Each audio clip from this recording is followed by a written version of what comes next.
I'm going to give you some background on the Adaptability Fund that was recently proposed by Mayor Mike Victorino's task force and which will be administered by the Maui Economic Development Board.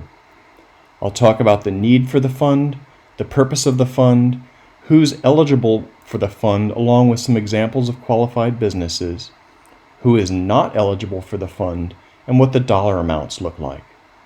This money is funded by the CARES Act, which is federal funding, so there can be some unique requirements for compliance, which we will discuss later. So why was the fund needed? Well, obviously there are safety protocols that are now in place to not only protect customers, but also to protect employees and owners from this pandemic environment that we now find ourselves in. These safety protocols can be costly to a business that's trying to survive, and it's the hope that this funding mitigates some of those investments and allows our economy to reopen safely. From a brick and mortar perspective, there is retooling that a business might undergo that allows them to operate safely, be it physical barriers that allow for social distancing, or re-examining business models that allow for expansion into markets virtually through e-commerce or other means. The purpose of these grants is to support the costs required to reopen and to conduct business in full compliance with health and social distancing guidelines that are now in place. These grants are available to eligible Maui County businesses, and we will cover the eligibility a little bit later. These are grants, not loans. The grants are primarily to cover the costs required to reopen safely and to conduct business. They are to help businesses modify their physical spaces. Things like protective barriers and expansion of outdoor seating are just two examples that come to mind. In addition to the physical space, the purpose of the grant is to allow businesses to invest in technology infrastructure, such as expanding virtual platforms, enhancing their presence on web-based and social media-based marketing, and expansion into e-commerce. Not every business is the same, so there's flexibility built into the grant so that each proposal adequately addresses the unique needs of all types of different businesses. First off, the business must be located in Maui County. This, of course, includes Lanai and Molokai. Both for-profit and non-profit small businesses are eligible that have employees in shared workspaces and/or physical or virtual spaces serving the community, customers, clients, or patients. Independent contractors, consultants, creative and entertainment businesses are eligible. This includes artists, artisans, musicians, and cultural performers. It all comes down to being a small business that can clearly demonstrate the need for funding in order to reopen safely, and the highest priority will be given to businesses that show the need for funding and can tie it to a proposed solution. So what requirements are there in order to qualify for the funding?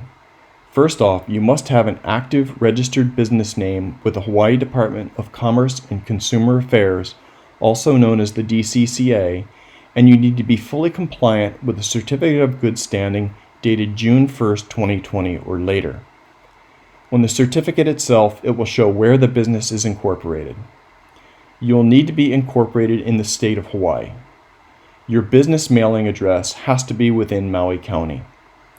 The certificate will also show the date incorporated, and the date has to be prior to March 20th, 2020. Lastly, you'll need to prove that you have not ceased operations, and there's a number of ways to do that, and we'll cover that later. So how much are these grants for? They can range anywhere between $5,000 to $25,000, but these amounts may be changed in the future, subject to the strength of your proposal and market conditions.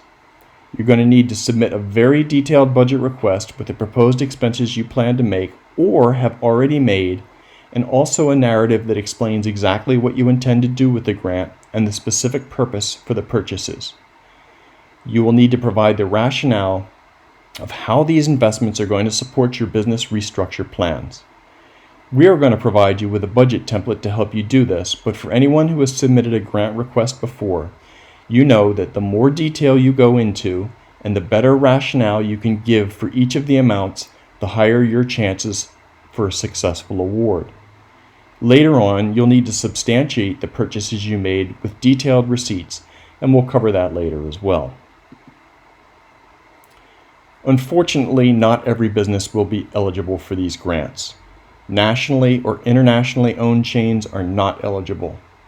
Locally owned businesses that are franchises of national or international chains will be eligible as long as they meet the requirements laid out previously. Any expenses incurred before March 20th, 2020 will not be eligible, but expenses that you've incurred after that date and meet the requirements are subject to reimbursement. In other words, if you've already taken steps to comply with health and social distancing guidelines, identify those receipts, but bear in mind no double dipping is permitted. Keep in mind this is federal money, and unpaid invoices, credit card statements, things like that will not be reimbursed. Sales tax on a purchase will be reimbursed, but no other taxes will be. No expenses will be reimbursed that are not directly related to COVID-19 mitigation. We anticipate a flood of applications, and if the business cannot provide the required documentation, then unfortunately the application will simply be considered incomplete. It's your responsibility to dot all the I's and cross all the T's when applying for the grant, otherwise it will not go through. In order for an application to be complete, there are 6 things you'll need to provide. As I stated before, you need a current DCCA Certificate of Good Standing dated on or after June 1st, 2020. The certificate has to show that the business was incorporated in Hawaii prior to March 20th, 2020. You'll need to turn in your 3 most recent months of business banking statements, which should show revenues and expenditures as proof that the business has continuing operations. These bank statements should have a Maui County address. You will need to provide your most recent general excise tax filing dated after June 30th, 2020. No matter if you file monthly, quarterly, or semi-annually, you should have filed a GET on June 30th or after. You need to provide a balance sheet and statement of profit and loss dated June 30th or later. You'll be asked to certify whether you have received any other grants or loans, examples being the PPP, EIDL, Maui Chamber of Commerce microloan, or any other. The reasoning here is that there'll be no double dipping. You can't have 2 grants for the same purpose. Businesses who have not received any loans or grants will take priority over those who have.